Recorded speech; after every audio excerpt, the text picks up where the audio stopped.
अस्सलाम वालेकुम। वालेकुम अस्सलाम। बाजी कैसे हैं आप? तबीयत सही है? शुक्र अल्हम्दुलिल्लाह। बाजी अपना कहते हैं आपका नूरुल हरमैन के साथ 20 दिन का टूर था, आपका कैसा रहा?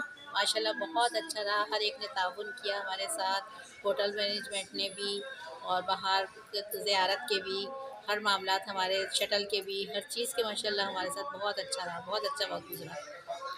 शुक्र सही। अल्हम्दुलिल्लाह। बाजी अपना कहते हैं होटल के मामला तो ज़्यादा तो ये मामला भी कैसे रहे आपके यहाँ? बहुत अच्छे, ज़ियारत भी बहुत अच्छी रही, हर चीज़ के मुतालिक वाज़ेह तौर पे खुल के बताया गया, समझाया गया, हर चीज़ के मुतालिक वादिय जिन्न और दूसरे मकामात, दो क़िबला मस्जिद जो थी, हर चीज़ के मुतालिक मदीने की भी और मक्के की भी, दोनों की ज़ियारतों के मुतालिक बहुत अच्छे तफ़सील से और बहुत अच्छा समझाया गया। नूरुल हरमैन के लिए अपना कहते हैं 2 अल्फ़ाज़ कुछ बोलेंगे आप? रहमान इमरान भाई वालों के के लिए? लिए हाँ, बिल्कुल उनके लिए जो दूसरे लोगों को भी मैं करूँगी कि वो गाइड करूँगी कि वो भी इसमें यहाँ से वो करें, राब्ता करें और बहुत अच्छे इनके मामलात रहें हर चीज़ में।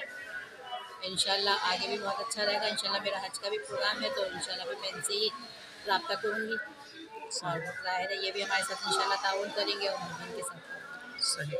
अस्सलाम वालेकुम। वालेकुम अस्सलाम।